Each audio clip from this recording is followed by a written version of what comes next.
Queridos, a minha palavra nessa manhã é a respeito de um tema que tem me interessado bastante nos 2 últimos anos. É a respeito dos apóstolos, especialmente os apóstolos brasileiros. Eu tive uma oportunidade de ir para os Estados Unidos o ano passado e passar 6 meses fazendo meu pós-doutorado no seminário de Westminster, onde eu tinha feito já o meu doutorado. E o tema que eu queria pesquisar era exatamente o conceito de apóstolo. E eu não tinha a menor ideia do que estava me esperando. Quando comecei a mexer com o assunto, estudar o assunto, comecei a ler a teologia por detrás do surgimento do moderno movimento apostólico, eu vi que eu estava diante de uma coisa muito maior do que eu tinha imaginado. Descobri que no Brasil tem mais ou cerca de 10 mil pessoas que se chamam de apóstolos. A gente conhece os que são mais visíveis por causa da mídia. Então os nomes deles são mais conhecidos, mas há cerca de 10 mil apóstolos, dezenas de redes apostólicas, ministérios apostólicos que se ligam entre si, e tem toda uma ideologia por detrás. Toda uma ideologia por detrás. Quando eu me refiro a estas pessoas que usam o título de apóstolo, é bom dizer que, para elas, ser apóstolo não é simplesmente no sentido de missionário, porque esse é um dos sentidos da palavra apóstolo. Literalmente significa alguém que é enviado, e esse termo aparece no Novo Testamento nessa condição, para descrever alguém que é enviado. Não. Quando eles usam o termo apóstolo, é no sentido dos 12 e de Paulo. Eles se consideram iguais aos 12 e Paulo, estão no mesmo nível, especialmente do apóstolo Paulo. Então comecei a estudar esse assunto e me interessei, li bastante. O resultado dessa pesquisa é um livro que já está pronto pela editora Fiel e sai semana que vem. Já vai ser lançado um site onde o livro estará à disposição. O título do livro é Apóstolos, a verdade bíblica sobre o apostolado. E eu espero que ele seja bastante útil para ajudar a igreja a entender o que é que está acontecendo. Então eu queria trazer para vocês o cerne da minha pesquisa hoje de manhã. Resumir os pontos centrais que nós pesquisamos e espero abrir o apetite de vocês para que vocês queiram ler o que está no livro, né? Que está bem mais documentado, bem mais detalhado do que eu vou apresentar aqui. Primeira coisa que eu percebi quando comecei a pesquisar esse assunto é que o ofício de apóstolo e o título de apóstolo sempre foi cobiçado na história da igreja. Sempre foi. Lá na própria época do Novo Testamento, você já encontra pessoas que queriam ser chamadas de apóstolo. Lá em 2 Coríntios 11:5, 2 Coríntios 11:3 e 2 Coríntios 12:11, 3 vezes na segunda carta aos Coríntios, o apóstolo Paulo menciona pessoas que se passavam por apóstolos ou se apresentavam como apóstolos, mas que na verdade eram ministros de Satanás. E Paulo os chama de falsos apóstolos por 2 motivos. Primeiro, porque a mensagem deles era falsa, estavam ensinando um outro evangelho. E segundo, porque eles estavam usurpando o título de apóstolo. Eles não eram apóstolos, embora se apresentassem como tais. No livro de Apocalipse, capítulo 2, no verso 2, nós lemos a repreensão, aliás, a recomendação que Jesus Cristo fez da igreja de Éfeso, porque ela colocou à prova aqueles que diziam que eram apóstolos e não eram, e foram achados mentirosos.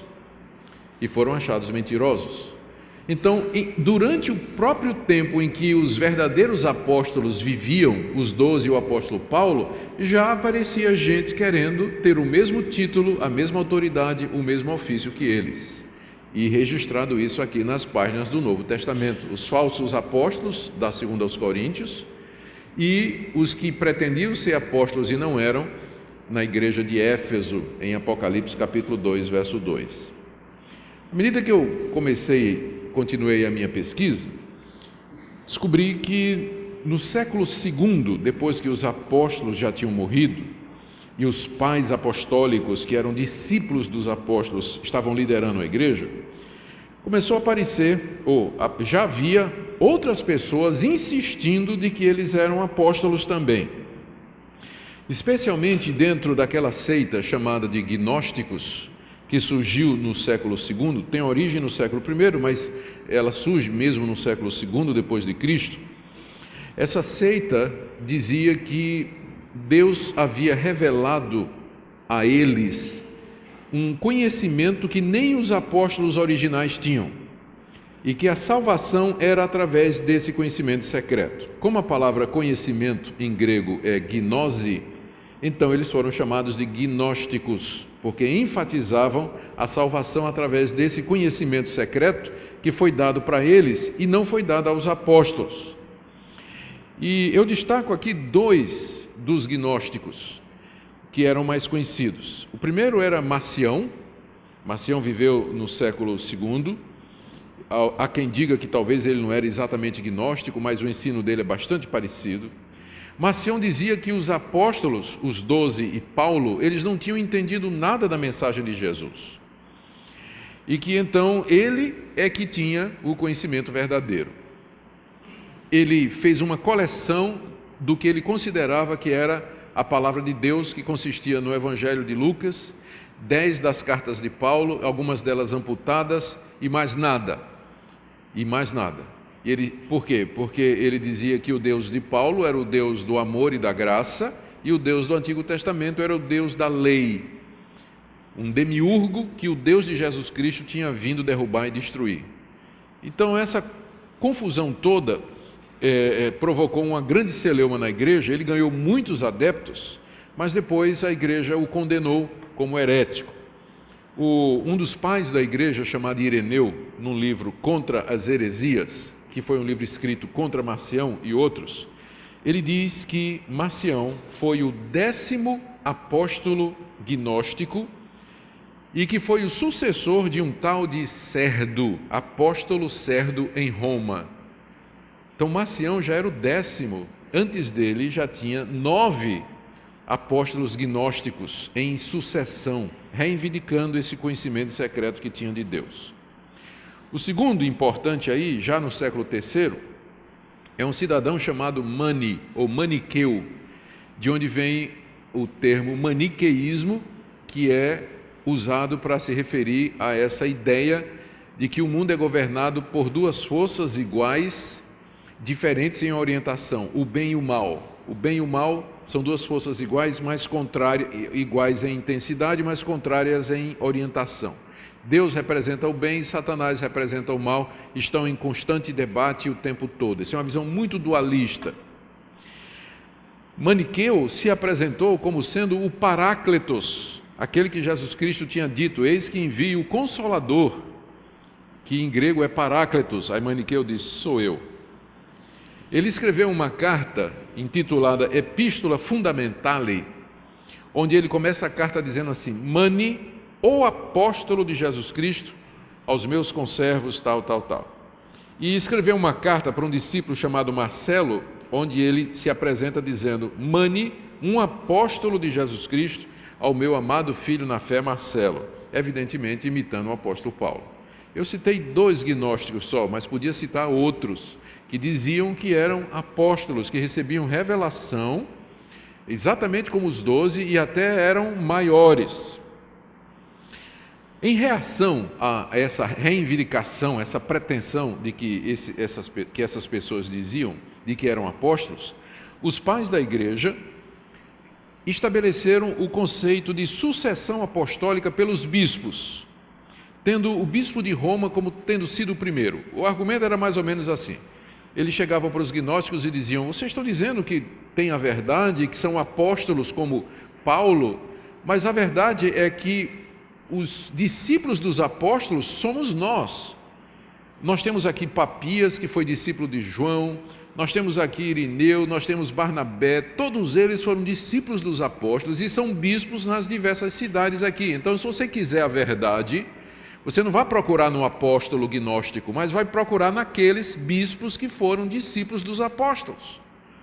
E aí, para combater a pretensão dos apóstolos gnósticos, eles estabeleceram o seguinte, que os bispos são os sucessores dos apóstolos e que o bispo de Roma, porque foi lá que Pedro trabalhou e morreu, esse era o bispo mais importante.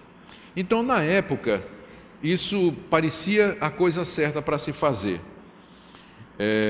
Inácio, Clemente de Roma, Ireneu de Leão, Tertuliano, Eusébio de Cesareia, esses grandes nomes do período da patrística, eles todos olhavam o período apostólico como encerrado. Eles diziam, não tem mais apóstolos, os apóstolos acabaram com os 12. Paulo, os bispos que vieram é que são os mantenedores, os preservadores da tradição e da verdade.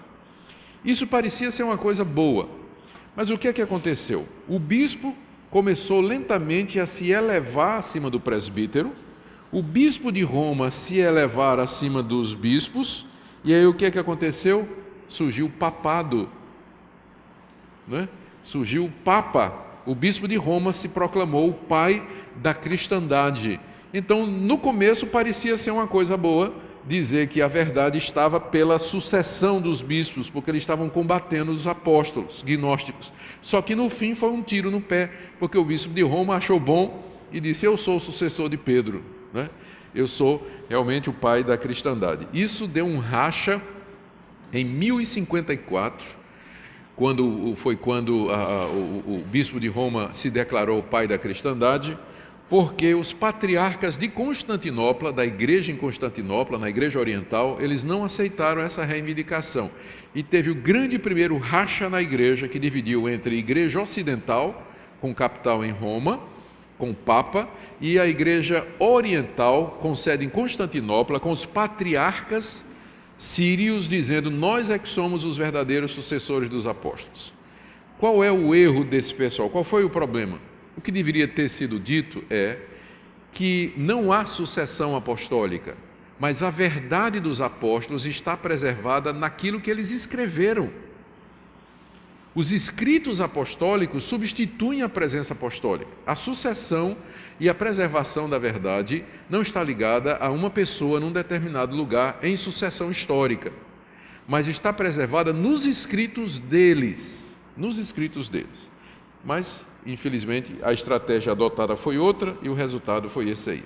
Na Reforma Protestante, Lutero, Calvino, Zwinglio, todos eles perceberam esse erro aí. E por isso que eles disseram, qual foi o lema da Reforma? Sola Scriptura. Somente a Escritura. Nós rejeitamos o magistério católico, o conceito de sucessão pelos bispos. Isso aí é perigoso, porque faz com que a Bíblia esteja debaixo da autoridade da igreja. Na verdade, a Bíblia está acima da igreja. E ela que é a palavra final, a palavra última, e não aquilo que o bispo de Roma, o Papa, vai dizer. Então, os reformadores acabaram com essa ideia, pelo menos entre eles, não é? Rejeitaram esse conceito de sucessão apostólica e reafirmaram a Escritura Sagrada como sendo a única regra de fé e de prática. Nem todas as igrejas reformadas da época, elas seguiram nessa direção e preferiram uma situação ou uma posição que fosse mais equilibrada, como, por exemplo, os episcopais ou a igreja anglicana, a igreja da Inglaterra, que ainda continuou com a ideia de bispos. Os luteranos, que vieram de Lutero, também têm bispos, mas eles não reivindicam que são sucessores dos apóstolos. Mas os da igreja anglicana, sim, eles continuam dizendo que são sucessores dos apóstolos até o dia de hoje. Mas não demorou muito tempo e o assunto do apóstolo volta, dessa vez dentro da Reforma, e infelizmente dentro da igreja presbiteriana. Eu tenho que dizer a verdade, né? Então, no século XIX, portanto 2 séculos atrás, decorridos 3 séculos depois da Reforma, quando parecia que esse assunto estava resolvido, um brilhante e jovem pastor presbiteriano chamado Edward Irving começou um ministério fabuloso e promissor na Inglaterra. Ele era escocês, mas foi chamado para ser pregador na Inglaterra. Ele era muito carismático, pregava muito bem. E a pregação dele era tão eloquente que a igreja onde ele estava se tornou pequena rapidamente, e eles construíram uma capela, uma catedral chamada Catedral da Calcedônia, para poder caber as multidões que vinham ouvir o pastor presbiteriano Irving pregar.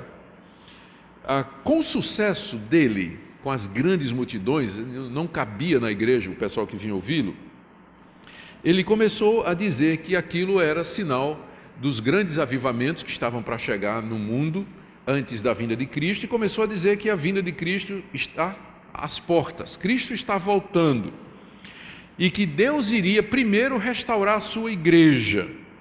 E aí foi quando ele começou a dizer: essa restauração da igreja antes da vinda de Cristo significa restaurar o ministério quíntuplo de Efésios 4:11, onde está escrito que Deus colocou na igreja apóstolos, profetas, mestres, evangelistas, pastores e mestres. 5 ministérios. Por que só tem pastor e mestre? Então a igreja está incompleta. Ela precisa dos apóstolos, ela precisa dos profetas.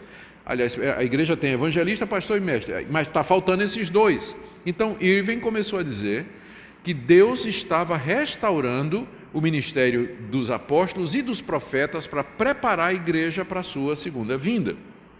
Então, ele estabeleceu 12 apóstolos na sua igreja e admitiu profetas dentro da igreja. Criou um problema muito grande. O presbitério da Inglaterra o tirou da igreja, ele saiu e formou a igreja Irvingita, que chegou no Brasil com o nome Igreja Nova Apostólica. Então, no Brasil, você já deve ter ouvido falar da Igreja Nova Apostólica. Ela tem mais de 1 milhão de membros, tem apóstolos que se dizem sucessores do Irving e que dizem que é uma restauração que Deus começou a fazer do ofício de apóstolo, que se perdeu durante o tempo, mas que Deus está restaurando. Os 12 apóstolos expulsaram o Irving da igreja, porque onde tem apóstolo, o pastor não canta de galo, né? Então, botaram o Irving para correr e ele morreu antes dos 40 anos, doente. Ele acreditava em dom de línguas, ele acreditava em profecia, ele acreditava em sinais e prodígios e curas, e morreu tuberculoso aos 35 anos de idade. Ele é considerado o precursor do movimento pentecostal, porque isso aqui foi 200 anos antes do movimento pentecostal começar. E então, dentro da igreja presbiteriana, já tinha que começa, né, as primeiras ideias pentecostais, antes da Rua Azusa, em 1902, em Los Angeles, que marca o início do movimento pentecostal. Você já tinha um pentecostal dentro da igreja presbiteriana com essas ideias, inclusive de apóstolos e profetas. Mas já que eu falei no movimento pentecostal, foi o pentecostalismo que realmente trouxe de volta essa ideia de que nós precisamos de apóstolos hoje. O ponto central do pentecostalismo é que Deus é a restauração de todos os dons do Novo Testamento.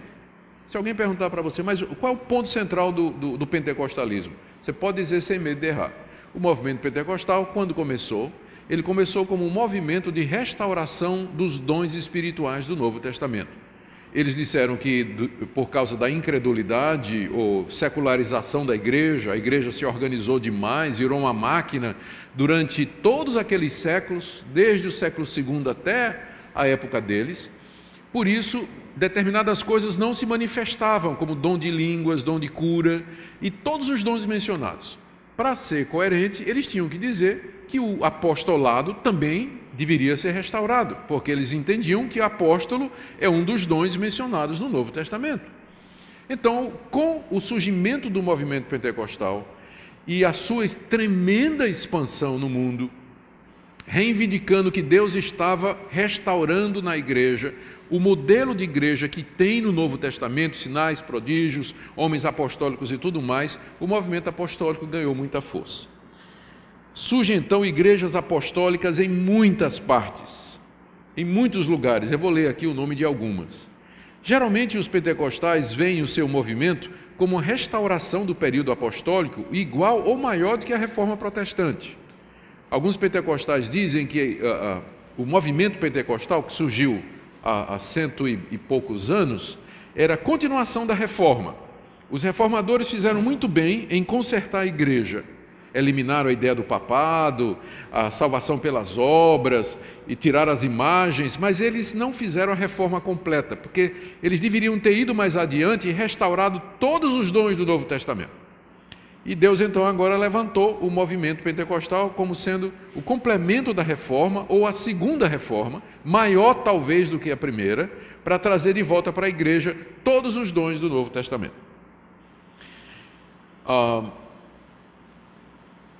Eu preciso aqui já dizer que não são todos os pentecostais que acreditam que Deus restaurou o dom de apóstolo ou o ofício de apóstolo. A Assembleia de Deus Mundial, ela é contra isso. Eu li uma declaração da reunião mundial das Assembleias de Deus em 2006, feita nos Estados Unidos, em que eles trataram dessa questão de apóstolos. E tem uma declaração, é um documento da Assembleia de Deus, em que ela diz que apóstolo só os 12 e Paulo, não há apóstolos hoje. Então a Assembleia de Deus tomou essa posição muito, muito clara, não é? Mas outras igrejas pentecostais não tomaram.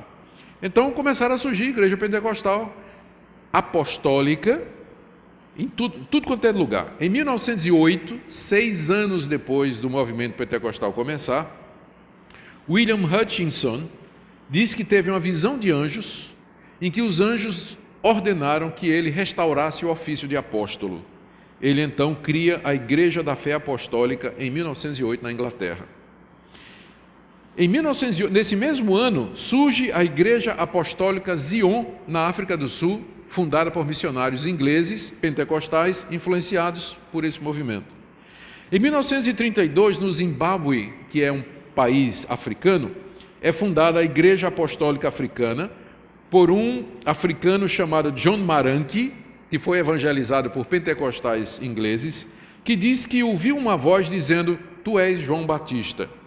Então, vai e funda a minha igreja." E ele vai e funda uma igreja apostólica. Em 1916, na Inglaterra, Daniel Williams funda a Igreja Apostólica. Em 1926, no México, Eusébio Gonzalez tem uma visão em que Jesus manda que ele restaurasse a igreja primitiva. E aí ele cria a Igreja La Luz del Mundo e se torna o primeiro apóstolo dessa igreja. A Igreja Apostólica de Cristo, fundada em 1940 na Nigéria, por Joseph Babalola, que deu origem a muitas igrejas apostólicas na África. A África está sim de apóstolos. Eu tenho um amigo que eu conheci quando fiz meu doutorado na década de 90 nos Estados Unidos. Ele se tornou meu amigo, presbiteriano, na época, né? Ele era um presbiteriano muito comprometido com a igreja, um homem de Deus. Trabalhamos juntos lá nos Estados Unidos. Quando eu voltei para estudar esse assunto o ano passado, eu o encontrei. E conversando com ele, ele sempre teve uma relação muito boa com Uganda. Como ele se tornou rico trabalhando nos Estados Unidos, ele dava boa parte do dinheiro dele para missões em Uganda e viajava para Uganda todo ano. Ano passado, quando encontrei o Steve: "Tudo bem, Steve? Tudo bem." Ele disse: "Como é que você vai?" E tal. Começamos a falar. Ele diz: "Agora eu sou apóstolo. Eu fui lá na igreja da Uganda, uma apóstola me ungiu, colocou as mãos sobre mim, veio com uma espada, botou de um lado no ombro, botou no outro e declarou como apóstolo: eu agora sou apóstolo da igreja ugandense." Eu quase que caio de costa, porque eu disse a ele: "Rapaz, eu vim estudar esse assunto, você é um caso vivo, né? Posso usar seu exemplo?" Tal. Eu cito o caso dele na abertura do meu trabalho. Então, tem muita igreja de apóstolos na África, que foi resultado do movimento pentecostal e da evangelização da África por missionários pentecostais ingleses que levaram essa ideia para lá. Mas o que deu um impacto muito grande, uma força muito grande ao movimento de apóstolos, foi o neopentecostalismo. O neopentecostalismo é considerado a terceira onda do Espírito. A primeira onda foi o movimento pentecostal, com ênfase no batismo com o Espírito Santo e línguas e profecia, curas e prodígios. A segunda onda do Espírito é considerado o movimento, isso foi em 1902. A segunda onda do Espírito é considerado o movimento carismático na década de 60, que enfatizava a santificação, batismo com o Espírito Santo, mas sem tanta ênfase nas línguas, e que penetrou nas igrejas tradicionais, dividindo essas igrejas e causando muita confusão. E a terceira onda do Espírito é chamado movimento neopentecostal, que surge na década de 90, com ênfase na teologia da prosperidade. São igrejas como a Igreja Universal, Edir Macedo, essas são consideradas igrejas neopentecostais ou da terceira onda do Espírito Santo. Curas e prodígios, libertação espiritual, batalha espiritual, já não tem tanto línguas, já não fala nem em línguas e batismo com o Espírito Santo. Isso se tornou uma coisa secundária. O foco é teologia da prosperidade, curas e batalha espiritual. Então, foi na terceira onda, chamada de movimento neopentecostal, que o movimento apostólico encontrou a sua maior divulgação. É dentro desse movimento que nós vamos encontrar a chamada Nova Reforma Apostólica. Esse é o nome que foi dado a um movimento. Já havia apóstolos espalhados, mas agora começou a haver uma organização e pessoas inteligentes, teólogos preparados dentro dessa linha, começaram a formular as ideias e trazer uma sustentação teológica e bíblica para dizer que Deus está restaurando os apóstolos no mundo hoje, preparando o mundo para a segunda vinda de Cristo. Então, o nome desse movimento é Nova Reforma Apostólica. E eles têm algumas posições, e ele cresce no mundo todo e no Brasil. Algumas das afirmações desse movimento. Primeiro, a igreja errou muito quando limitou os apóstolos aos 12 apóstolos originais de Jesus e ao apóstolo Paulo. Foi um grande erro da igreja. Por que foi um erro? Porque eles entregaram a igreja nas mãos de presbíteros e bispos para conduzir a igreja. Presbíteros e bispos não têm a autoridade que tem um apóstolo. O resultado foi que no século II a igreja já começou a se dividir, ter heresias entre as imagens, começa a entrar todas aquelas doutrinas erradas que vai dar na igreja católica. Por quê? Porque não acreditavam que Deus continuou com os apóstolos. Apóstolos só os 12 e Paulo. Então foi um grande erro da igreja. Terceira coisa que eles dizem é que a reforma protestante ela foi parcial, porque os reformadores como Martinho Lutero, Calvino, Zwinglio e tantos outros, eles não perceberam que era preciso trazer os apóstolos de volta para governar a igreja. E aí eles esqueceram um ponto fundamental. Mas agora, Deus está dando uma nova reforma, que é maior do que a reforma protestante, maior do que a reforma pentecostal, porque os pentecostais erraram, especialmente a Assembleia de Deus, em não ter percebido a necessidade de apóstolo. E Deus está preparando a igreja para a grande colheita. Deus está restaurando o governo apostólico teocrático, porque esse é o governo que Deus sempre quis para a igreja, que ela fosse governada por apóstolos que tivessem comunhão direta com Deus, através dos quais Deus governaria a igreja e levaria a igreja à vitória e à conquista. Aí a gente pergunta, mas são 2000 anos de história da igreja, por que a igreja não viu isso antes? Só vocês estão vendo.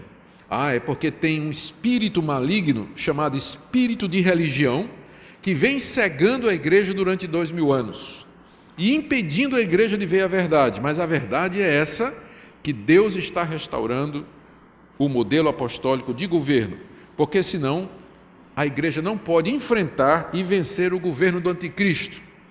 O anticristo tem um governo, o anticristo tem um sistema estruturado, Satanás tem toda uma organização. Você só pode combater um governo e um sistema com outro governo e outro sistema.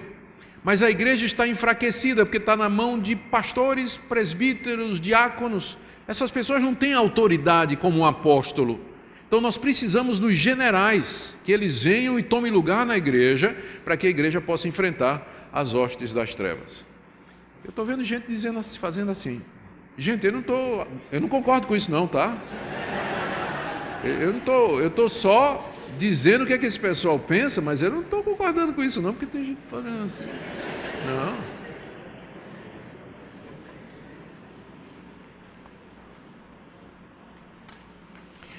Vamos trazer a coisa mais para perto da gente. Como é que isso chegou no Brasil? Eles marcam há duas linhas de apóstolos concorrentes no Brasil. Aliás, na verdade, há mais. Mas a primeira, que é a maior, diz que o movimento, a restauração dos apóstolos no Brasil, e que foi um ato de Deus, Deus começou a restaurar os apóstolos no Brasil, em 2001, em São Paulo, quando o apóstolo Rony Chaves, da Costa Rica, veio para uma conferência em São Paulo e ungiu os 4 primeiros apóstolos brasileiros, todos eles ligados à nova reforma apostólica. Quem são? Valnice Milhomens, Arles Marques, Mike Chia e Gexé Cardoso. São os 4 primeiros apóstolos brasileiros ungidos em 2001 pelo Rony Chaves, que é apóstolo na Costa Rica. Em 2012 ele voltou e ungiu Neuza Itioca como apóstola. Mas aí apareceu o René Terranova e disse, não, Deus começou a restaurar o movimento apostólico no Brasil em 2006, quando eu ungi os 7 primeiros apóstolos brasileiros em Manaus.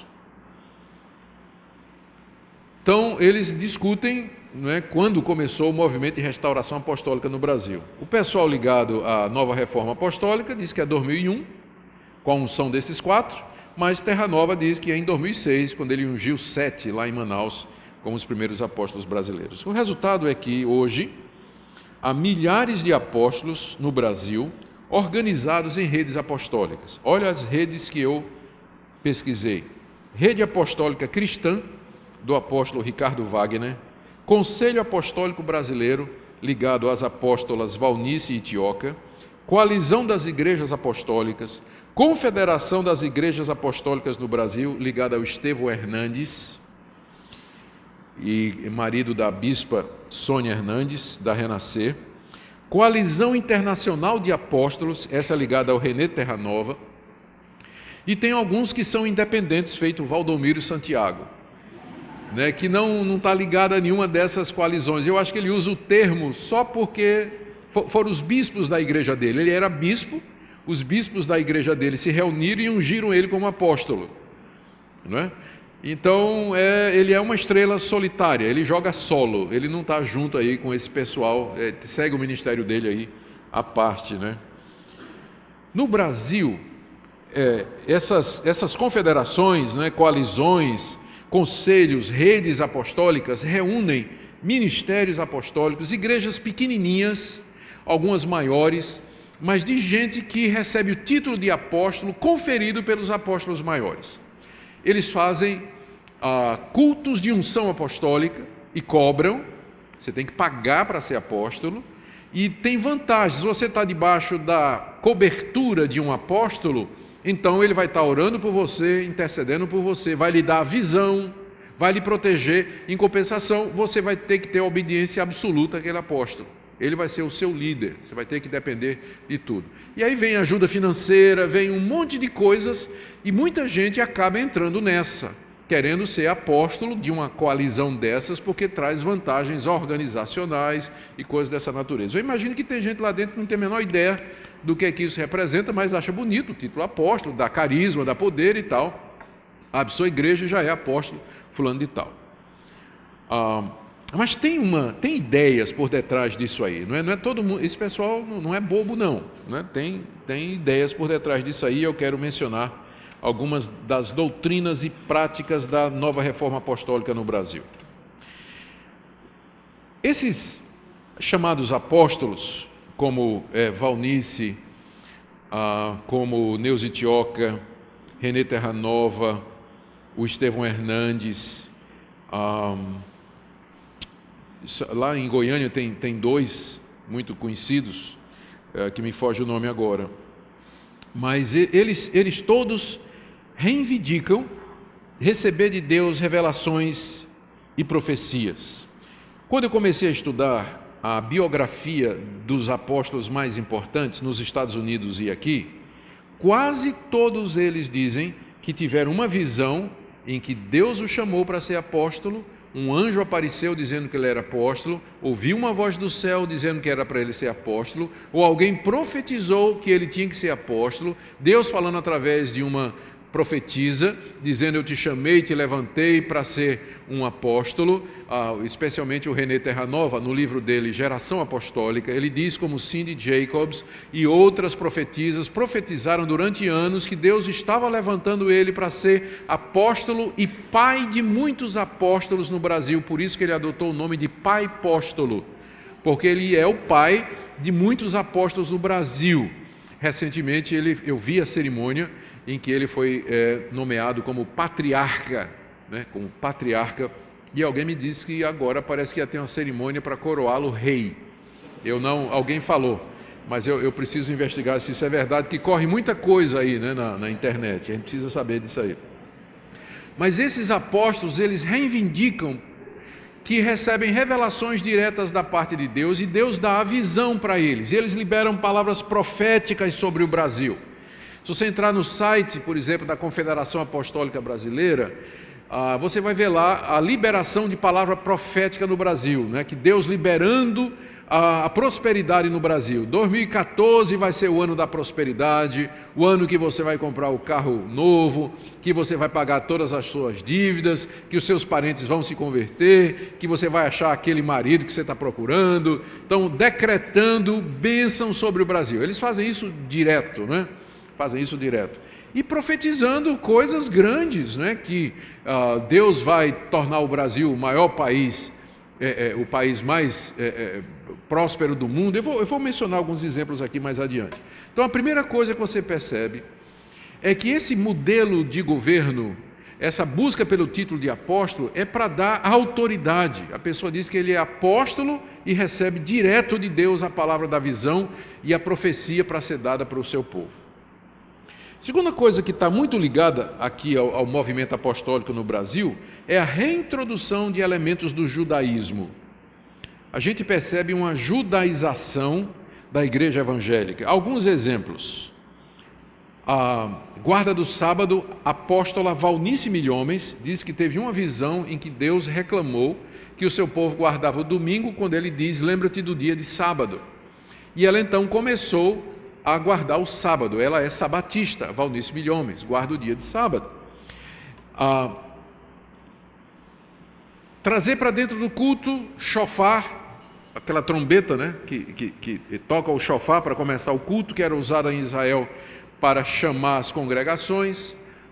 Arca da Aliança entrando na igreja, isso é no culto do Renê Terranova, a Arca da Aliança entra.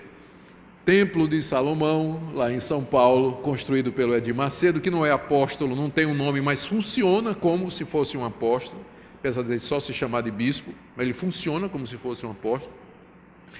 Candelabro de Israel, viagem para Israel, toda essa valorização, chamar Jesus de Yeshua HaMashiach, na hora de escrever Deus, em vez de escrever Deus, tira o E e põe um apóstrofo para não pronunciar o nome de Deus, Dus, E toda essa judaização, quem é que faz isso? Os apóstolos brasileiros. E aí o que é que eles fazem? Reúnem caravanas e mais caravanas para visitar Israel, levar o povo para visitar Israel.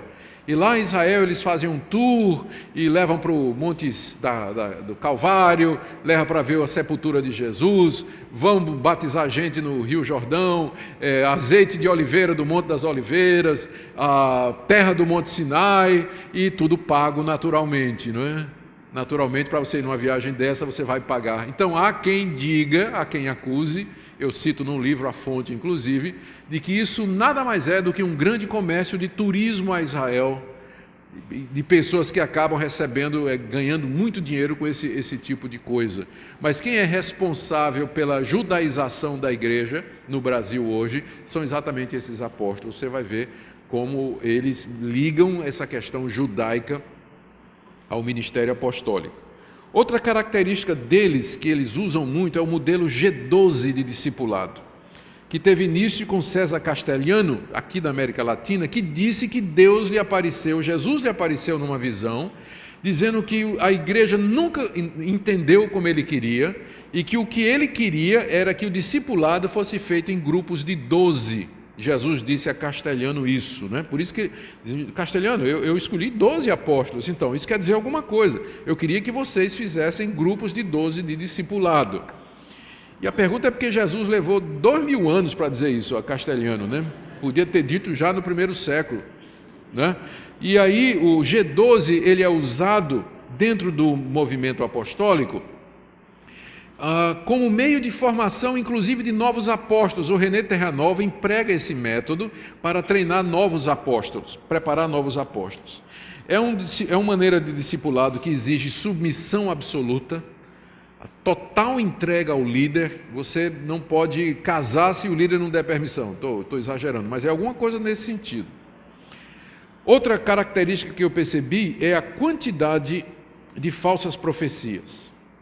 No livro de Deuteronômio está dizendo que o profeta se conhece por duas coisas. Em Deuteronômio 13 e Deuteronômio 18. Moisés diz: se alguém profetizar e não se cumprir, então esse é falso profeta, tem que ser apedrejado. E na outra passagem Moisés disse assim: se alguém profetizar e acontecer, e aí o profeta disser, vamos adorar outros deuses, é falso profeta, tem que ser apedrejado. Então, os dois testes do profeta ele tinha que dizer a verdade, ou ele tinha que ser ortodoxo, a doutrina dele tinha que ser a doutrina correta, e a profecia dele tinha que acontecer como ele disse. Eram os dois testes do profeta. Se a gente fosse aplicar esse teste hoje, a rigor, ia ter muito apedrejamento. Ia ter muito apedrejamento. Alguns exemplos. Valnice Milhomens, está na internet, profetizou o retorno de Cristo em 2007. Então passou 2007 e Cristo não voltou. René Terranova profetizou que 2011 seria o ano aceitável do Senhor, em que os crentes viriam todas as suas dívidas pagas, que todos os membros da sua casa que não eram convertidos haveriam de se converter, que você teria grande prosperidade, que os crentes iriam construir escolas, hospitais, colégios. O ano de 2011 passou e nada disso aconteceu. Profetisas como Cindy Jacobs profetizaram que em 2011 o PIB do Brasil seria 6 vezes maior do que dos Estados Unidos, que o Brasil, pena que é uma falsa profetisa, né?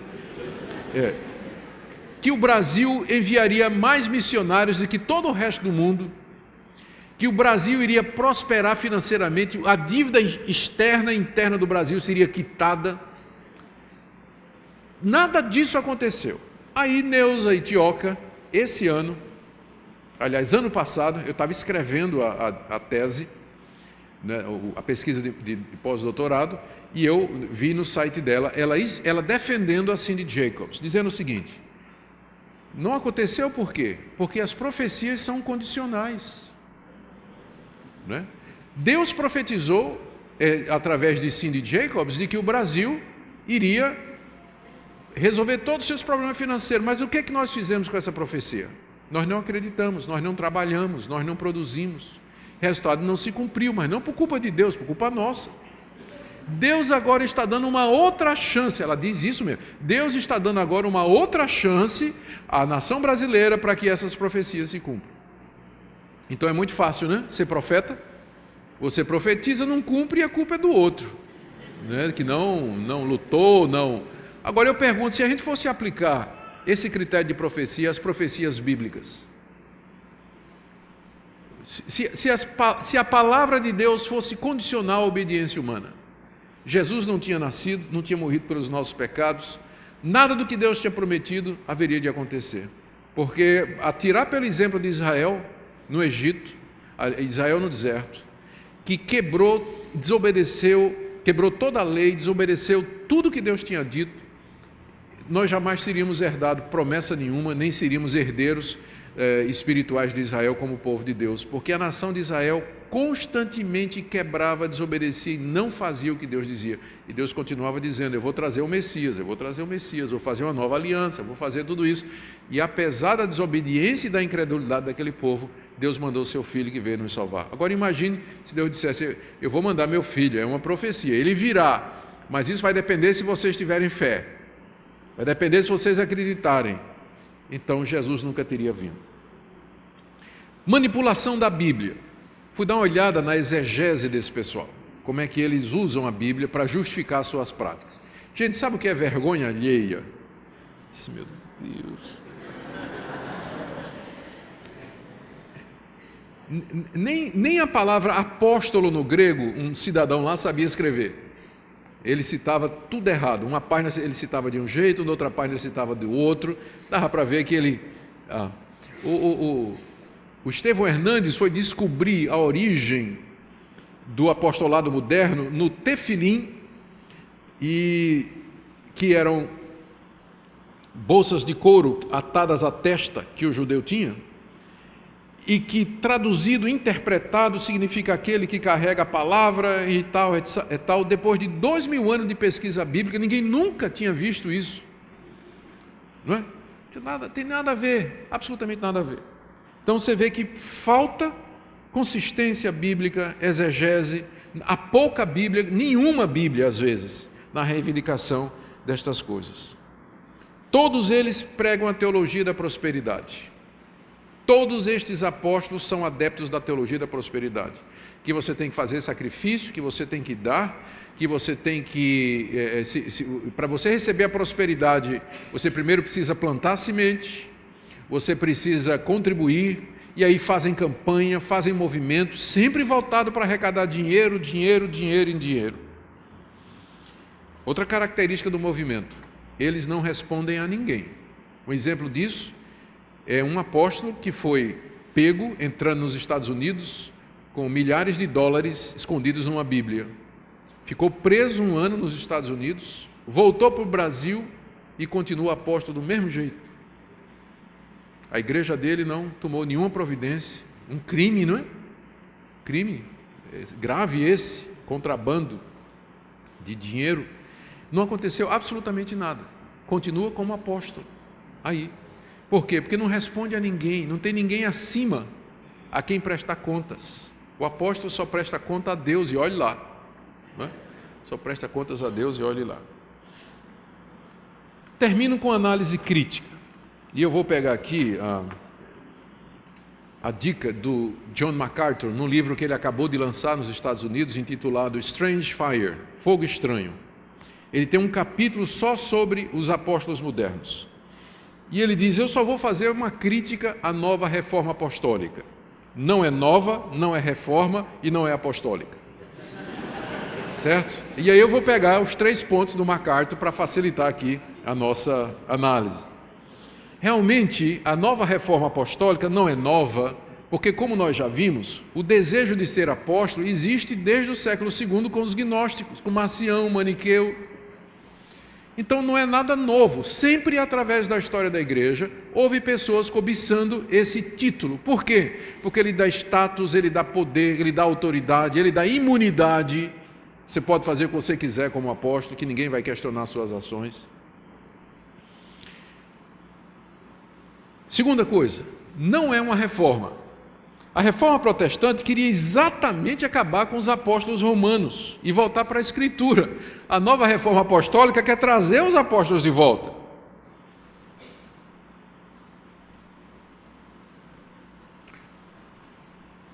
Peter Wagner diz que é Satanás quem levou os cristãos a concluir que o Espírito Santo não estava mais levantando apóstolos na igreja durante todos aqueles séculos.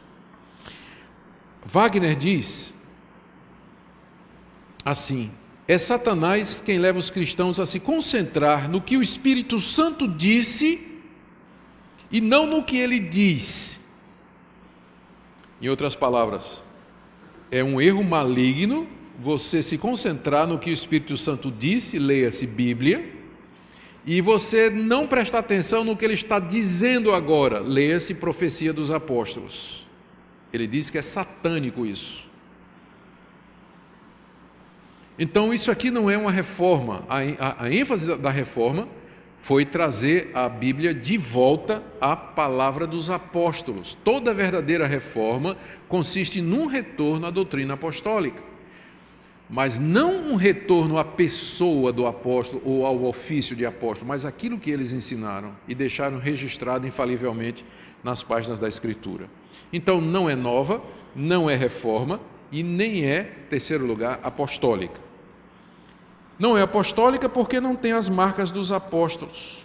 Um apóstolo era alguém chamado diretamente por Cristo, pelo Cristo vivo, e que era testemunha da ressurreição, alguém que viu a Cristo depois da ressurreição.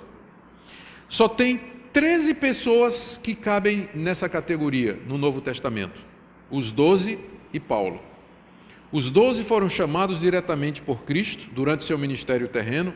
Paulo foi chamado por Cristo na estrada de Damasco. Os 12 viram o Cristo ressurreto, Paulo viu o Cristo ressurreto na estrada de Damasco. E há uma diferença entre uma visão e uma aparição de Cristo. Visão é o que João teve lá na ilha de Patmos para escrever o livro de Apocalipse. Se você tem uma visão, se você está aqui e você tem uma visão de Cristo, só você está vendo, os outros não estão vendo. Mas se Cristo aparece, todos veem, todos percebem, todos ouvem ou pelo menos sentem que tem alguma coisa se manifestando. O que aconteceu no caminho de Damasco não foi uma visão que Paulo teve, mas uma aparição do Cristo ressurreto e glorioso. E era tão glorioso que a luz que emanava do seu corpo era maior do que o sol ao meio-dia. Tanto é que os companheiros de Paulo ficaram ouvindo a voz, vendo alguma coisa sem discernir o que era, porque foi uma aparição. Então Paulo diz lá em 1 Coríntios 15 que Cristo apareceu aos 12, apareceu a Cefas, depois a 500 irmãos, depois a Tiago, depois aos apóstolos e por último de todos apareceu a mim. Ou seja, Paulo está dizendo que o último a quem Cristo apareceu no corpo da sua ressurreição foi ele. Logo, ninguém que viveu depois de Paulo tem a condição necessária para ser apóstolo, que é ter visto o Cristo ressurreto. Então, nenhum desses homens viu o Cristo ressurreto, porque ele só apareceu pela última vez ao apóstolo Paulo. Então, não são apóstolos, falta a qualidade fundamental do apóstolo, que era ser testemunha da ressurreição de Cristo. Então, eles não são apóstolos nesse sentido. Os apóstolos fizeram sinais e prodígios de verdade, ressuscitaram mortos, curaram aleijados, abriram os olhos de cegos, destamparam os ouvidos de surdos, sinais e prodígios que eram vistos em gente conhecida, que tinha CPF, endereço, identidade, telefone e e-mail, e que você poderia falar com aquelas pessoas. Gente que era o aleijado da cidade, todo mundo sabia que ele ficava à entrada do templo ali. Eu estou pensando aqui em Atos capítulo 3 e 4, a cura do aleijado à entrada do templo, na Porta Formosa. Todo mundo sabia que aquele homem estava lá, era aleijado há 30 anos, estava lá pedindo esmola, todo mundo sabia que era o aleijadinho do templo. Os apóstolos curavam gente assim. E você compara isso com os festivais de cura que você vê na televisão. Os apóstolos escreveram escritura. Deus os levantou para escrever o Novo Testamento. Todos os livros do Novo Testamento foram escritos ou por apóstolos ou por alguém associado aos apóstolos, como Lucas, como Tiago, como Marcos, como Judas. Os demais livros foram escritos ou pelo apóstolo Paulo, Mateus e João e Pedro. Homens que andaram com Cristo e que foram levantados inspiradamente para nos dar escritura.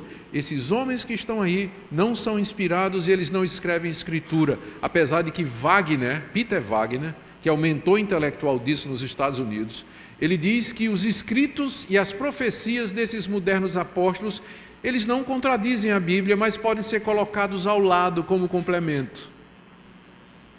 Agora, pegue uma profecia, uma palavra desse homem, e compare com a carta aos Romanos. Pega um livro de René Terranova, Geração Apostólica, e compara com a carta aos Romanos.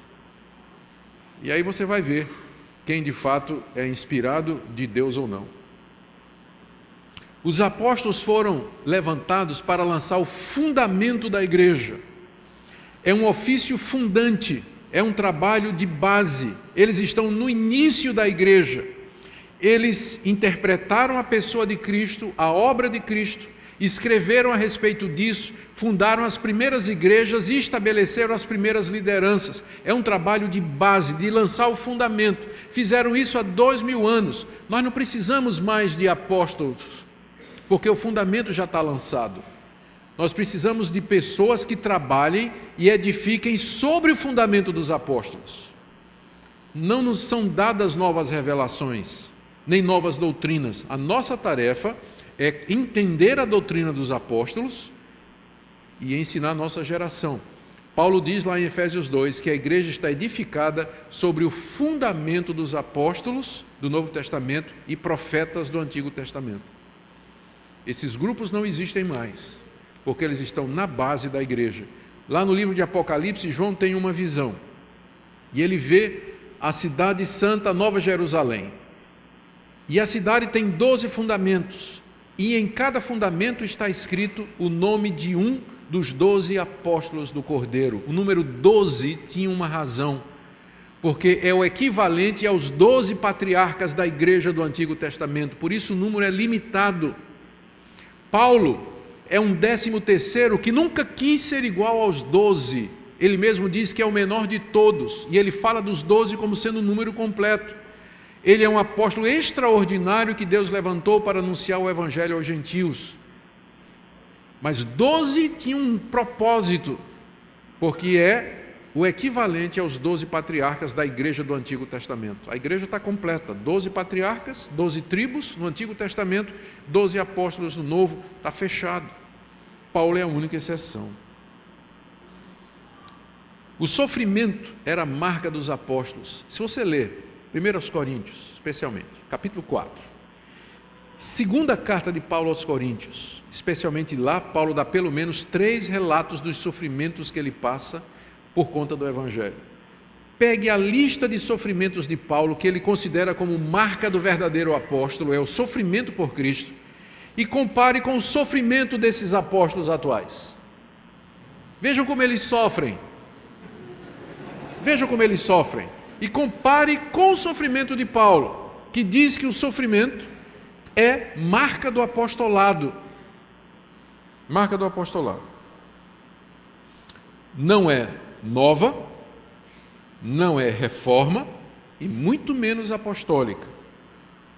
O último ponto aqui que eu quero mencionar é que a grande resposta a essa questão é a gente analisar o Novo Testamento e perguntar quem os apóstolos deixaram como sucessores. Os apóstolos sabiam que iam morrer.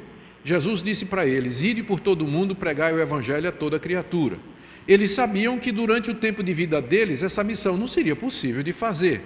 Então, obviamente, eles estavam pensando em estabelecer pessoas que continuassem a obra deles. Quem eles estabeleceram à medida que foram morrendo? Quando Tiago morreu, lá em Jerusalém, decapitado por Herodes, Tiago, irmão de João, um dos primeiros apóstolos, ele não foi substituído. Ele não foi. Depois que os apóstolos foram morrendo, eles não foram sendo substituídos. Quem então ficou encarregado de levar adiante a obra apostólica? Quando você lê o livro de Atos, a resposta é clara. Onde Paulo chegava, ele estabelecia uma igreja e fazia eleição de presbíteros. Presbíteros.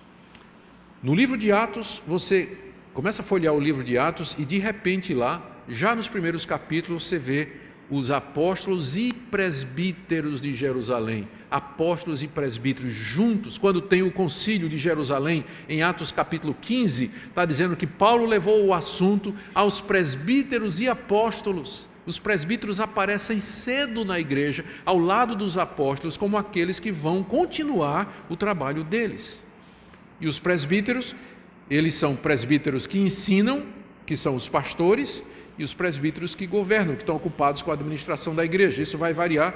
Hoje em dia, não é isso? A igreja evangélica adaptou a diversos sistemas de governo. Tem o sistema batista, congregacional, presbiteriano, mas basicamente o que nós podemos dizer é que o presbítero é o sucessor, qual seja o nome que ele tenha, dependendo da tradição religiosa, não é? Da tradição eclesiástica. Mas os apóstolos escolheram homens de entre a igreja. A esses homens não foi dado ordem de lançar fundamento, criar nova doutrina e escrever Bíblia, mas eles tinham que preservar o ensino apostólico, pregar o evangelho, batizar os discípulos, trazê-los para a igreja e evangelizar o mundo. Então é assim que Deus manteve a sua igreja e mantém até o dia de hoje. Não houve erro nenhum. O erro é tentar trazer de volta aquilo que Deus estabeleceu para um período da história. Os apóstolos eram um homem da transição da antiga aliança para a nova, do Antigo Testamento para o Novo. Foram pessoas levantadas para lançar o fundamento da igreja cristã. Nós não precisamos de apóstolos hoje, porque os apóstolos verdadeiros, eles nos falam hoje. Nós ouvimos a voz de Paulo, de Pedro, de João. É só ler a Bíblia e você vai ter os apóstolos ali. Nesse sentido, a igreja é apostólica, porque ela está edificada sobre o fundamento dos apóstolos. É uma pena, mas nós não temos nenhum outro veredito a não ser esse, de que se trata de uma grande usurpação, a busca indevida de um título que não pertence mais. A última coisa que eu vou dizer, e meu tempo já está terminando, é que às vezes se apela para Efésios 4:11, os 5 ministérios, e 1 Coríntios 12:28, Deus colocou primeiro apóstolos, depois profetas, depois mestres, depois dons disso, como esses versículos são citados e interpretados como dizendo que apóstolo era um dom, juntamente com aqueles outros que Deus pretendeu que continuasse para a igreja. Se apóstolo está na lista de Efésios 4:11, por que não continua? Só continua profetas e só continua pastores, mestres e evangelistas? A resposta é, e eu ofereço os detalhes da exegese no livro. Se você fizer uma análise, apóstolo não é um dom, é a descrição de uma função e de um ofício. O apóstolo tinha muitos dons. Ele era mestre, ele era profeta, ele falava em línguas, ele tinha dons de curar, mas apóstolo não é um dom, é a descrição de uma função e de um ofício. Por isso que é dito, Deus colocou na igreja primeiro, porque eles estão no topo da hierarquia eclesiástica estabelecida por Deus, porque vieram primeiro e lançaram o fundamento da igreja. Mas não é um dom que a pessoa tem, não tem esse dom de apóstolo. Se você tomar a palavra apóstolo no sentido de enviado ou missionário, é outra coisa. Mas nenhuma dessas pessoas hoje usa o termo nesse sentido. Quando eles se chamam de apóstolos, é dizer que eles são iguais aos 12 e Paulo. A palavra apóstolo é usada no Novo Testamento para pessoas como Timóteo, Barnabé, Epáfras, Andrônico e Júnior, Silas. São chamados de apóstolos, mas apóstolos no sentido de enviados, de missionários, nunca no sentido dos 12 de Paulo. Conclusão, então, nós temos que rejeitar plenamente esse movimento, rejeitar com vigor. É uma usurpação, é um modelo errado de governo, não é saudável para a igreja, e nós veremos aí os resultados desastrosos disso. O que nós precisamos é de uma liderança sadia, pastores, mestres, que são presbíteros, que governem a igreja, que deem exemplo, que conduza o trabalho e que continue aquilo que os apóstolos já fizeram.